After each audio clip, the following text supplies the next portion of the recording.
I'm Caitlin with Durham Parks and Recreation, and welcome to Time Traveler's Trunk. As some of you may know, we usually meet at the Hugh Manga Museum of Photography at West Point on the Eno, but this time we're coming to you virtually so that you can enjoy the program from the comfort of your own home. Time Traveler's Trunk is a unique name. Where does it come from? Well, it's in honor of a man named Hugh Mangum. He used to live here in the house at West Point on the Eno a long time ago, and he was a traveling photographer. He went all over North Carolina taking people's photographs, and he always had his trunk with him. Today, we're going to take our traveling trunk and journey through the life of bees. We're going to do some fun crafts and read some stories and learn all about bees. So let's get going.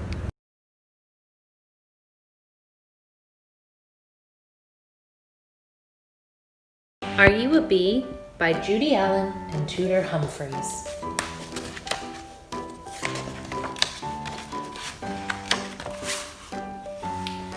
Are you a bee?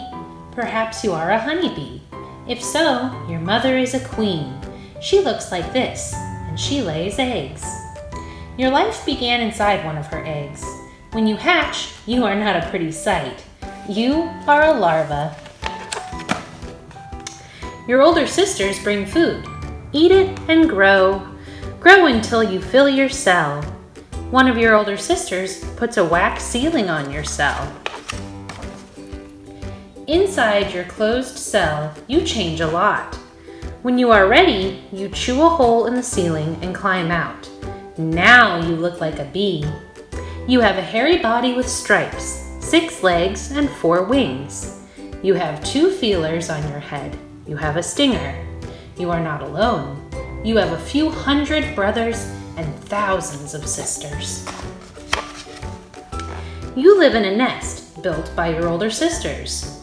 Your nest might be in a hollow tree. It might hang down from a tree branch. Most likely, it will be inside a hive. Your brothers are drones. They don't do much. You and your sisters are workers. You do everything.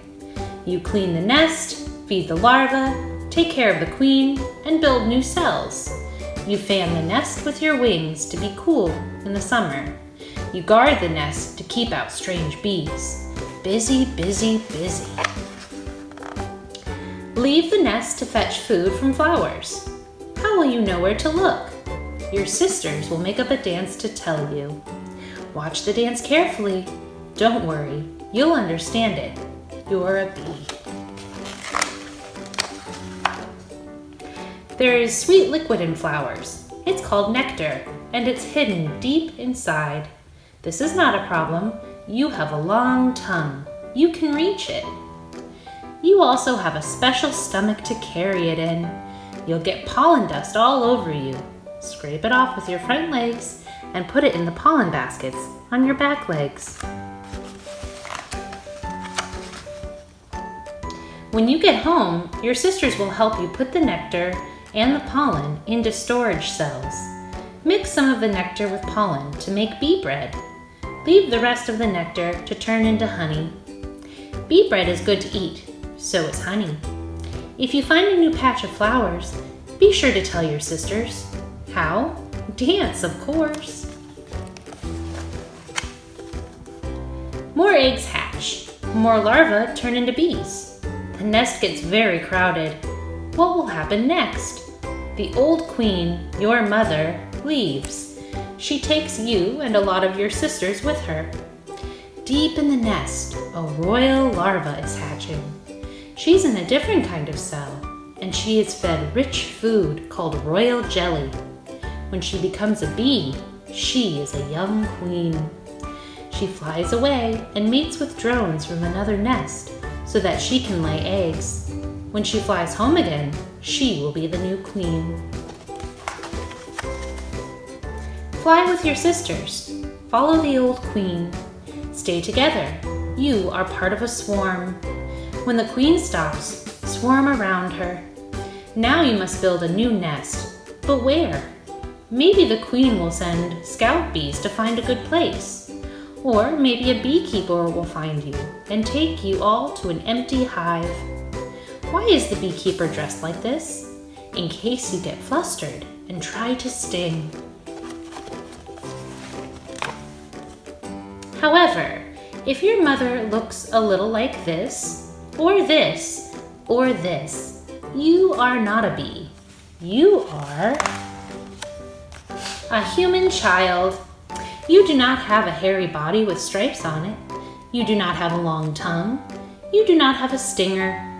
It is very unlikely that you have hundreds of brothers and thousands of sisters. But you can do a lot of things that a bee can't do. You can still eat bread and honey, but you'll never have to fetch food from flowers.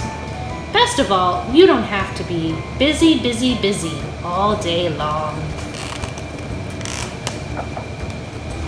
Did you know bees are happy to live in a hive because the beekeeper has already built part of the nest for them? If bees live in a hollow tree, they have to build the whole nest themselves. A worker bee can sting only once, then it dies. But a queen bee can sting many times. Bees carry pollen from flower to flower on their furry bodies. The pollen from one flower rubs off onto others and makes seeds, which will grow into new plants. The average worker bee makes 1.5 teaspoons of honey in her lifetime. The end.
The Bee Tree by Patricia Polacco.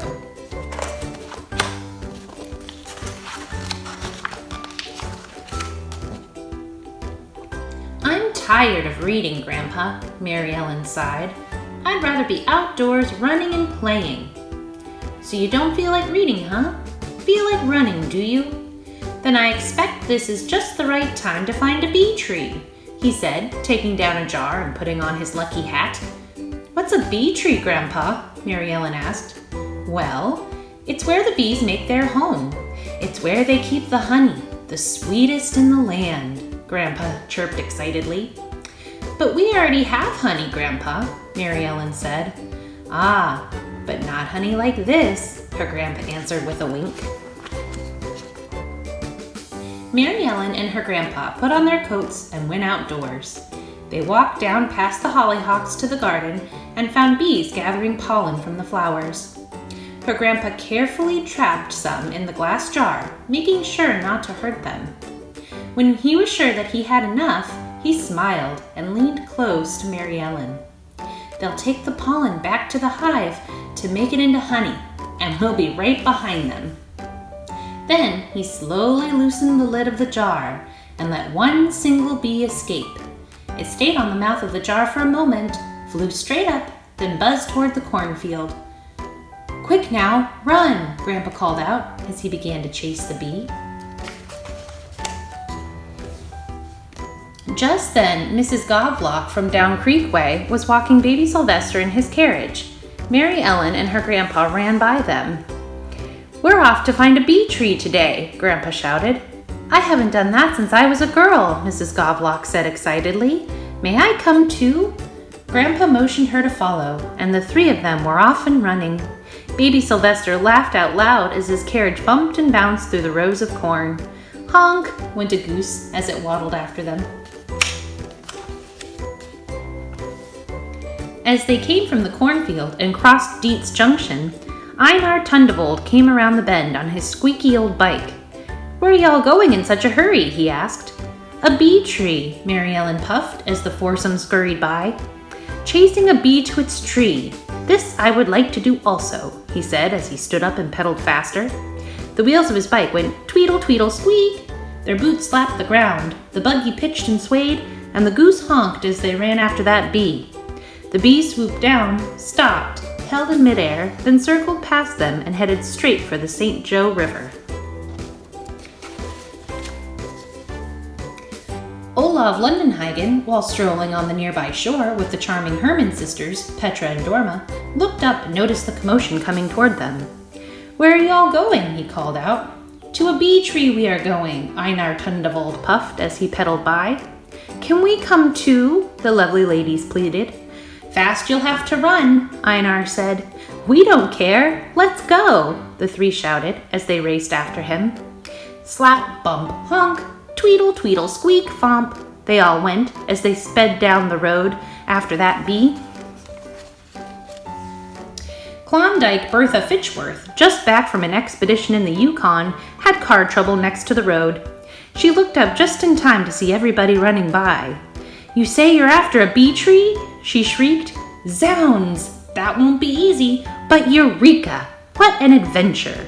She sprinted along behind them. The bee dipped and soared as it made its way out of sight. But Grandpa carefully let out another, and the chase was on again.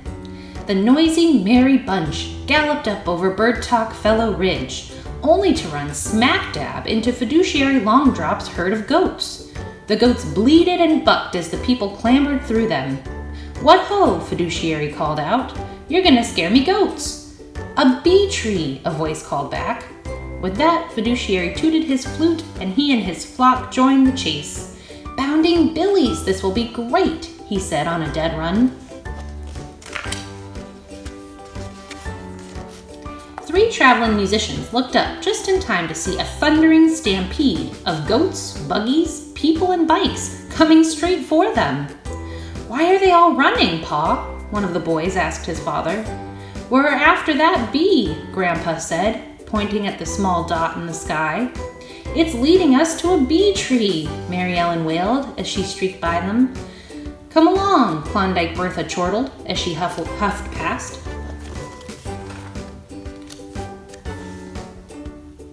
Slap, bump, bleat, honk, tweedle, tweedle, squeak, thomp. They went as they ran. Hoofs clattered, rows of corn were parted. Nothing really mattered but chasing that bee. They ran through Griner's Bluff and into Bishop's Meadow, around Dead Man's Tree, and then to Bird Talk Hollow.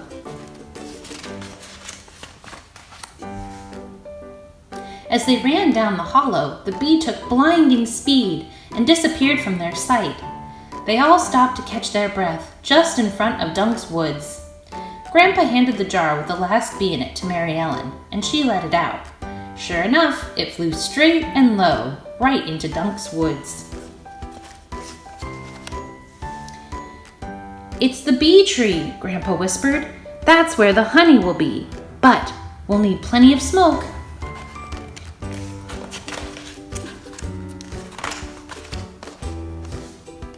Everyone set about to build a smoke fire from twigs and damp leaves. When the smoke had quieted the bees, Grandpa balanced on Einar's bicycle and reached into the tree.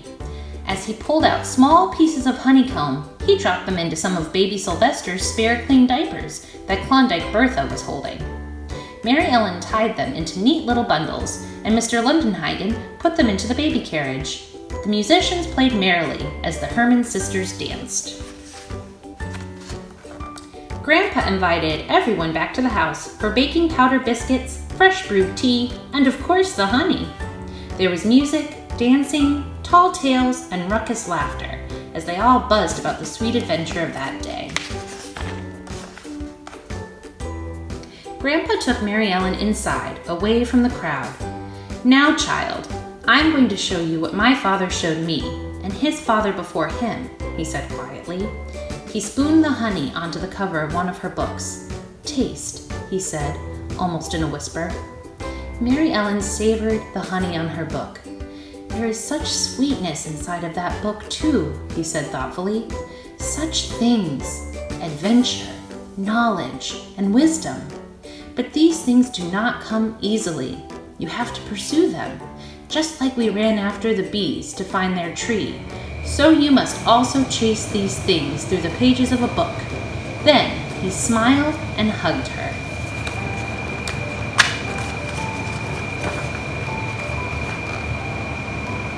From that day on, Mary Ellen never again complained about her reading. She found it to be every bit as exciting as a wild chase through the Michigan countryside, and as sweet as the honey from a bee tree. The end. We hope you enjoyed today's Time Traveler's Chunk program, brought to you by Durham Parks and Recreation's West Point on the Eno. For more information on this program or others offered throughout the year, visit us at dprplaymore.org or connect with us on social media. We'll see you soon!